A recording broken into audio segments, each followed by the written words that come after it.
great is the time now. As you know, there's a massive drive to make us all go green and indeed possibly to all go electric with our vehicles, and the government is getting behind it with some cash. Here with all the details, Business, Energy and Industrial Strategy Secretary Kwasi Kwarteng joins me now. What is it that you're announcing, Secretary of State? Hello, Nick. Hello, sir. Well, go ahead. It's a very good announcement. I'll be the judge of that. Announced today. Can you hear me? Yes, I said I'll be the judge of whether it's good or not, Mr. Kwarteng. Well, I think it's very good because a company called British Volt is going to make batteries for electric vehicles.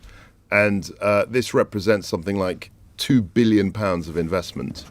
The vast majority of it is from the private sector. And it will create thousands of jobs just outside Newcastle in Blythe. When you say thousands, do we have an idea of how many thousands, Secretary of State? So on the main site itself, there are 3,000 jobs, and then there's a site just next to the factory, which is called the supplier park, and that means that companies that essentially supply the materials for the factory, the gigafactory, which makes batteries, those companies will employ up to 5,000 people. So altogether, you're looking at up to 8,000 jobs when the factory is up and running. And that's a huge economic opportunity for people living in the area. And this is in Blythe, did you say, Secretary of State? Yes, that's right. And so this is all privately funded, or it's getting some level of government support? What's the situation there, Mr. Kwarteng? There is a small amount of government support to the tune of tens of millions. But of course, the actual amount that's invested is north of £2 billion altogether. So the amount that we're putting in is dwarfed by the private investment that we're going to see. And to my listeners who live in or close to that area in Northumberland, when might the jobs start to become available, Secretary of State? So what they've said is that the factory, the first phase, will be completed by the third quarter of 2024. So that's 2.5 years. The site is an extraordinary site. I just was up there yesterday, and I was told, it was huge, but they said it's 50 football pitches, if you can imagine it. And it'll be the fourth largest building in the UK. So it's a really substantial piece of investment that we're very excited about. Well, very exciting indeed. What sort of electric car do you drive again? Just remind me, Mr. Kwarteng. I don't currently drive any car. I use a government car. The government car that I use is a hybrid. Right. So it's electric. You don't run a personal car? I don't in London, and haven't for many years. Oh, right.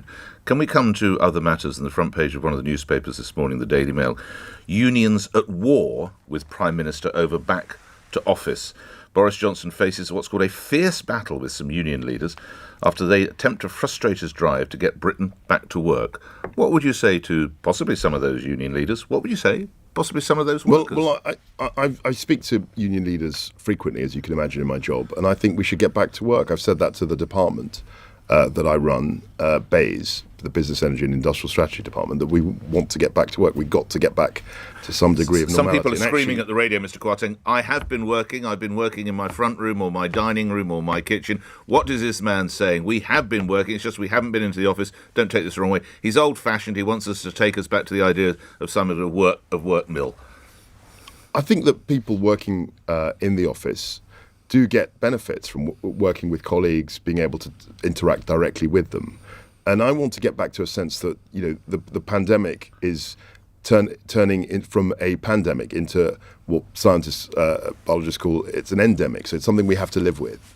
And if we're going to live with it, I think the sooner we get back to the pre-COVID world, the better in terms of workplace practices. Now, even before COVID, people were working from home to an extent.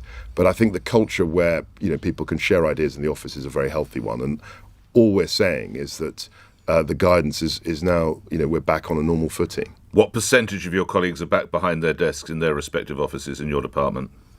Well, we're trying to increase the number, and I'm hopeful that certainly in a few weeks we'll get people largely much back to the office. Yes, I think a 5-year-old might notice that you didn't actually answer my question there, Mr. Kwarteng. What is the current percentage? I don't know the exact percentage as of today. Clearly at the what about last of the week? Pandemic, it was At the height of the pandemic, it was substantially lower. It was about 25%, I think. But has it lifted from 25? But I think it definitely has. When you walk through your offices, do you think, we're about 50% in, we're about 60%? What is the sense you get? You must look at these things. You're business secretary. You're telling us all to get back to business, and it would appear you don't have a clue as to the percentage of your own staff who've actually. I know the rough number. I don't have the exact. Oh no, number, but what's the rough percentage? So I would say it's about nearly 50%, but it's going to increase nearly over 50%. The next few days and weeks. So it's less than half, and you're expecting the rest of the country to get on their trains and buses. So Nick, I hadn't been fully prepared for this questioning. I would have got the exact number for you if I knew that you were going to ask that, and I will get back to you on that. Well, okay. You don't think that perhaps it would have been an idea to know that figure? Well, I've learnt my lesson. Thank you very much. I don't want to teach you lessons at all. Some people suggest that the government, you know that, some people suggest the government have been a little tardy on this. Perhaps I can play you the words of Stuart, now Lord Rose. You won't need reminding, but to remind my listeners, he of course successfully ran Marks and Spencer's as CEO. He's chairman of Asda. He said this to me yesterday. Hallelujah. I've been calling for it for months. I cannot believe that we've sat here for so long. I am angry almost to the extreme. I've been going to work throughout the pandemic every single day. I've had COVID twice. I've had my 3 vaccinations, but and I'm a man of over 70. I cannot believe that we've got a nation sitting at home now, cowed by this government because they're fearful of this virus, which has been unpleasant, has killed a lot of people, but it is something we have to now live with. How would you respond to a rather strident Lord Rose? Yeah, he's strident. He's got his views, and I speak to lots of business owners and business entrepreneurs who think the same way. But we've got to strike a balance. Clearly, at the height of COVID, people felt uncomfortable about going to work, and that was entirely legitimate. And that's why we had the working from home guidance, because it was a very serious illness. I mean, Stuart Rose may have gone in every day, but there was substantial risk when this thing was running riot, and we didn't have a vaccine. So we've got to strike a balance between people like Stuart Rose, who think it's ridiculous that we should issue a guidance to work from home, and people who are saying now that they never want to go back into the office. I know it's a minority, but we've got to say, look, this was a serious thing. We dealt with it. People work from home. But now that we've got the vaccine rollout, the economy's opening, we should encourage people to get back to work. I think that's a balanced approach. Can I get a word from you on another front page headline, which would seem to be potentially offering a lot of hope and indeed help to struggling listeners? The Daily Express saying there's cash help for millions in energy bills crisis. Millions of Britons could be in line for a £500 payout to help with the cost of soaring energy bills. How much are you aware of this initiative, Secretary of State? I read about it in the newspaper, but as you will appreciate, I speak to Chancellor Exchequer, I speak to Treasury officials all the time. We're always looking at ways in which we can try and soften price rises, undue hikes in bills. And I'm sure there'll be more information about that in the next few weeks. You sense it's a likely possibility? Well, look, there are lots of measures that people have talked about. And ultimately, it's a matter for Rishi Sunak and his team at the Treasury. But I speak to him, my officials speak to their officials, and we're trying to get to some common solution. Having said all of that, there is already support that is provided. We've got the Warm Home Discount, which is gives very vulnerable people on very low incomes support for bills. There's also a winter fuel payment as well, which goes through the Department for Work and Pensions, and that also is targeted at people who may be struggling. So there's already existing support, but you're quite right to say that we're having conversations across government to see what more can be done. And this issue may be helped a little bit by what I understand was a 1.2 billion cable connecting the British and French power grids, which I read in one of today's papers, today's Times, you have blocked. Why so? Yeah. Well, it was on a planning, purely a planning issue about the local environment and safeguards on that. But you'll appreciate that the counterparty may well take us to court, and so it's not something that I want to comment on. You can't go any further. All right. Lastly, well, it would prejudice the. I appreciate process. You can't. No, when I say you can't, you literally can't, because you might prejudice the outcome. No, I understand that. But one thing you can comment on are these swirling allegations of dark deeds, blackmail, scheming, whatever it might be. Sure. You know the Prime Minister. You know him professionally. You know him personally. You have a close relationship. Would you endorse tactics such as these, if I may use the word blackmail? Not at all. Look, I've been an MP for 12 years. I've never heard of anything like that. Whips generally try and persuade MPs to support the government.